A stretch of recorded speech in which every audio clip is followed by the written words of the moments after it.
Bonjour les filles, je vous fais une petite formation, une petite vidéo pour revenir sur le suivi client. Donc vous expliquer un petit peu comment je fonctionne et comment vous pouvez agir pour faire le suivi client correctement. Voilà, donc d'abord comment je fais mon suivi client? Moi c'est très simple.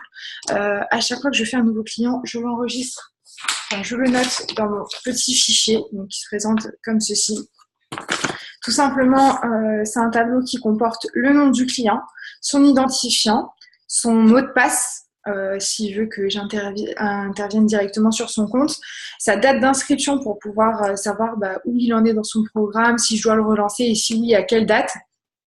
Son numéro de téléphone pour que je puisse le contacter, son adresse puisque vous en avez besoin si vous voulez résilier sa commande automatique et les 3 produits qu'il choisit pendant ces 3 mois. Je rajoute également une case autre pour que je puisse noter tous les commentaires. Par exemple, si il me parle d'un produit ou autre, même si c'est pas pour le commander tout de suite, je vais quand même le noter. Comme ça, s'il y a une promo ou à la fin de ces 3 mois, je vais pouvoir lui parler de ce produit-là pour qu'il puisse le commander.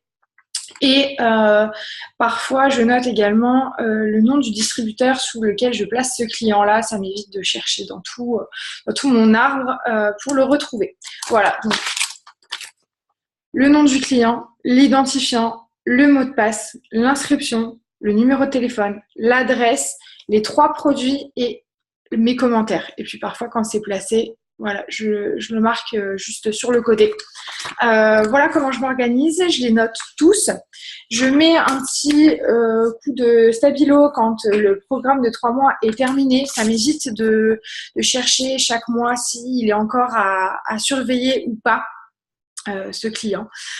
Donc voilà. Donc ensuite, une fois que j'ai fait ce tableau-là et que je le tiens à jour, hein, vous pouvez voir, j'ai plusieurs pages, je les ai tous en fait, même des clients qui ne sont plus actifs, on ne sait jamais, ils ont toujours un compte. Donc voilà. Chaque début de mois, chaque fin de mois plutôt, pour préparer le mois suivant, je prends une feuille et je note jour par jour les dates des renouvellements de commandes des clients pour le mois suivant. Donc, par exemple, là, nous sommes le 31 octobre. J'ai fait ma liste pour le mois de novembre, au cas où s'il y avait un client qui avait commencé le 1er. Et comme ça, je note tel jour, reconduction de la commande. Donc, je sais que je vais le recontacter une semaine avant, au moins par message. Mais je préfère quand même par téléphone, puisque le client achète beaucoup plus par téléphone, puisque vous pouvez lui apporter des conseils.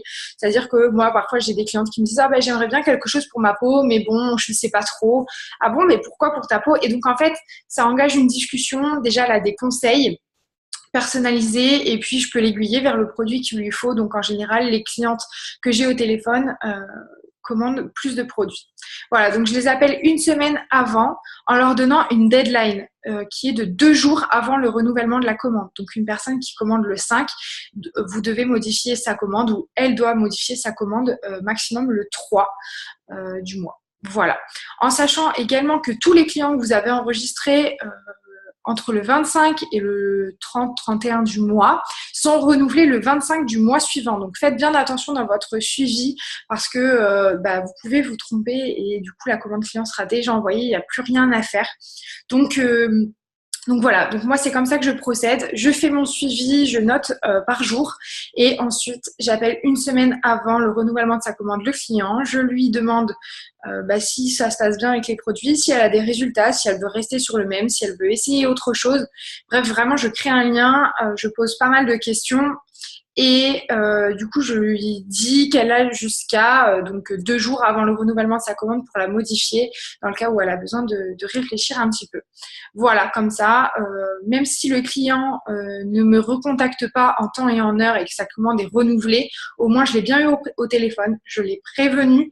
D'ailleurs, je lui renvoie un message la veille des 2 jours pour lui dire attention, demain je ne pourrai plus modifier ta commande.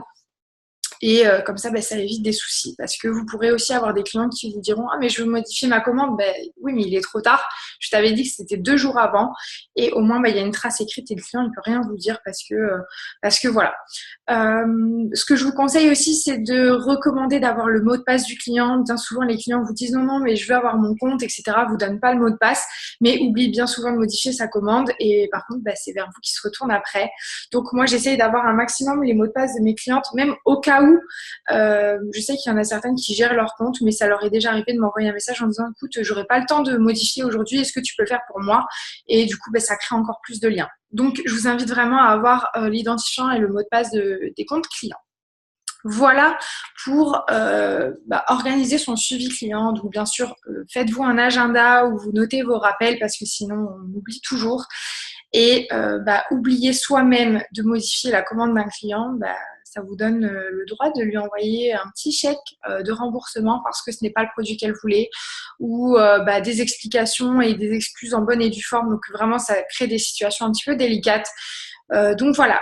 Préparez-vous au rappel, quitte à vous mettre des rappels sur le téléphone. Mais moi, je fais vraiment en sorte de jamais oublier parce que ça peut vraiment avoir des conséquences importantes. Donc, voilà. Je vais vous montrer comment modifier la commande automatique d'un client. Donc, vous l'avez compris, pour modifier la commande d'un client, vous ne passez pas par votre e-suite, mais tout simplement par son compte client de votre e-suite. Vous ne pouvez rien faire, mis à part si le client vous a donné le droit d'accès, mais ça, c'est encore un petit peu plus technique. Donc, je vous conseille d'avoir toujours le mot de passe du client pour aller directement sur son compte. Donc, je vais vous montrer un petit peu comment ça se passe, tout simplement. Donc là, on arrive sur ma boutique en ligne. Vous faites connexion, comme le client doit le faire d'ailleurs. Alors, je vais vous prendre le nom d'une cliente qui commande encore. Comme ça, vous verrez un petit peu le reste. Hop. Non, c'est pas ça. 11 02 45 15, super. Voilà, donc ça, c'est une cliente qui a dépassé ses 3 mois et qui commande encore, qui d'ailleurs va avoir son bon d'achat de 50 € de cumulé. Donc, vous voyez, elle a commencé, elle a cumulé bientôt 6 mois de bons d'achat. Donc, tout simplement, on arrive sur son compte. Vous avez toutes ses commandes automatiques, si elle veut changer son mot de passe, si elle veut modifier son numéro de téléphone, si elle veut modifier son adresse, son moyen de paiement, enfin bref, il y a tout, même son historique de commande. Voilà. Donc là, par exemple, elle est encore en livraison automatique, cette cliente-là. Donc, vous arrivez sur modifier votre livraison. Vous avez donc celle qui est prévue, donc moi comme elle était reconduite le 25 octobre, là elle est passée directement à novembre. Vous pouvez soit la voir, donc tout simplement avoir le total, l'adresse, etc., etc. Vous pouvez également, alors si j'arrive parce que j'ai la barre juste avant, hop, je vais revenir comme ça. Voilà, donc vous avez tout simplement Edit, donc pour modifier la commande automatique. Vous faites attention, le produit précédent est toujours dans le panier, donc si la cliente veut le supprimer pour changer, tout simplement vous faites la corbeille et vous choisissez le produit que vous voulez. Ensuite, vous faites continuer vers l'étape suivante. Voilà, donc ça charge. Et vous avez donc le récapitulatif de la commande, sauvegarder les changements. Voilà, tout simplement. Vous pouvez également, alors ça je ne vous l'ai pas dit, donc je vais recliquer sur modifier. Vous pouvez également modifier la date de prélèvement. Donc si la personne, à part le premier mois puisque c'est prélevé au moment de la commande, mais si la personne aimerait être prélevée à un autre moment du mois, elle peut tout à fait le faire. Par contre, attention, si elle veut commander, par exemple, si à la base, elle commandait le 14 et qu'elle préfère le 25, prévenez-la quand même que du coup, il lui manquera du produit pour sa cure, notamment pour, par exemple, le Greens ou le Erskine Nails ou le Wrap. Donc, prévenez-la quand même, mais sinon, tout est possible entre le 1 et le 25. Aucune commande automatique n'est passée après le 25, mis à part pour le premier mois. Donc, faites bien attention à ça, mais la cliente peut tout à fait changer à la fois son moyen de paiement, son adresse d'expédition, etc. Voilà. Donc, je vais revenir à sa commande automatique. Donc là, il est tout à fait possible à la cliente d'annuler sa commande automatique, donc à la fin des 3 mois, puisqu'elle les a fait. Attention, si la personne veut résilier avant les 3 mois, elle payera des frais de 62 €. Donc tout simplement, moi, quand j'explique ça à ma cliente, c'est simple, je lui dis, voilà, en fait, c'est 3 mois pour bénéficier des 40% de réduction. S'il n'y avait aucun avantage à faire ces 3 mois, personne ne les ferait et tout le monde aurait 40% de réduction. Donc, c'est pour ça qu'il faut vraiment faire ces 3 mois. Et si on ne les fait pas, eTworks est obligé d'appliquer une amende, entre guillemets, de 62 € aux clients qui ne respectent pas cet engagement de 3 mois. Voilà. Par contre, une fois ces 3 mois passés, vous faites tout simplement annuler. Donc, je vais faire semblant parce que la pauvre, si je lui supprime sa commande automatique, elle ne serait pas contente. Voilà, vous faites oui, je veux annuler ma commande automatique. Et là, faites attention, donc j'irai pas plus loin parce que sinon ça va vraiment la supprimer. Mais c'est en anglais déjà.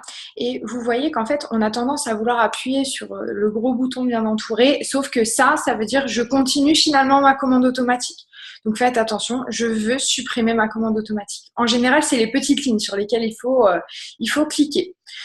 Vous avez toujours cette alerte de 62 €. Donc là, ils ont mis... vous avez toujours les 62 € où ils vous préviennent comme quoi vous allez potentiellement être prélevé si vous n'avez pas fait les 3 mois.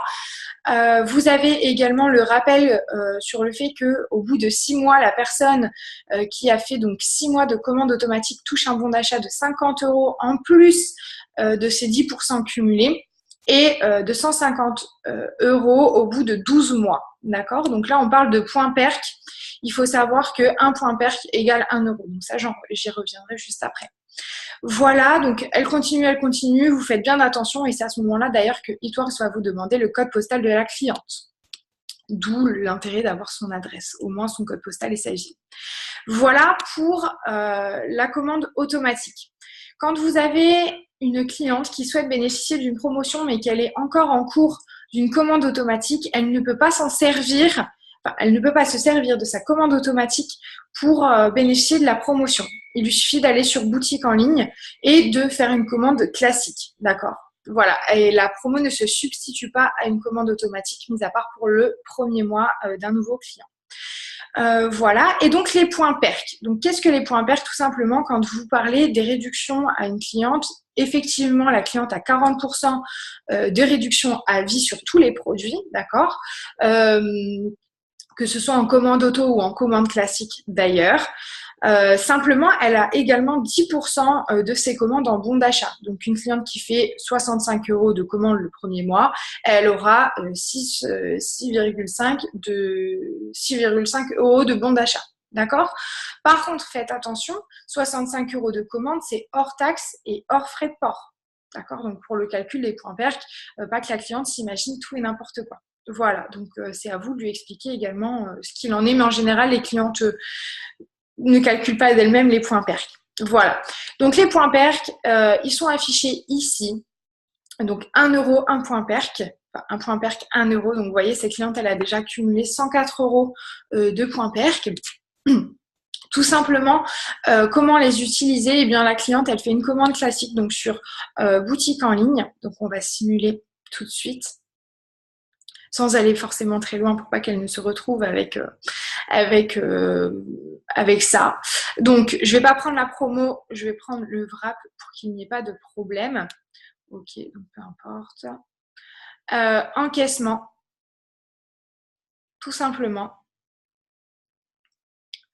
Voilà. Et donc, en fait, au moment où elle a mis encaissement, donc il y a le résumé de sa commande, et puis tout de suite à droite, il y a les points PERC, et donc, comme quoi elle bénéficie de 104,56 points PERC.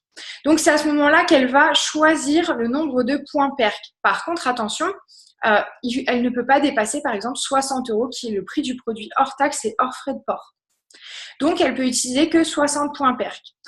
Dans la mesure où, par exemple, il y a 60,20. La cliente ne peut pas utiliser ses 56 centimes, on va dire, sur sa commande. Il faudra qu'elle attende que ce soit un nombre complet. Voilà. Donc, que ça arrive à 105, par exemple, pour utiliser la totalité. Une fois qu'elle a, par exemple, voilà, on va mettre 60, appliquer. Tout simplement. Alors, hop. Voilà, tout simplement, en fait, ça va lui déduire et lui laisser uniquement que les frais de port et les taxes. Voilà, donc ça se fait tout seul et puis elle confirme et elle paye. Voilà pour les points PERC. Donc attention, ça ne s'utilise pas sur les taxes et sur les frais de port. Donc une cliente qui commande un pack de wrap corps à 72 €, donc 77,50 avec les frais de port, ça ne va pas être gratuit. elle va payer autour de 5 € plus les taxes, on va dire, elle va payer 11 €. Voilà, sur son pack de wrap. Donc faites bien attention à ça. Voilà sur tout ça. Écoutez, quoi d'autre? Je pense que tout est dit. Je referai une vidéo sur le suivi client en plus perfectionné, mais je pense que tout est dit aujourd'hui. N'hésitez pas à faire vraiment un bon suivi client, créer du contact avec vos clients, c'est ce qui va vous rapporter d'autres clients puisque la personne va en parler autour d'elle parce que vous créez un lien.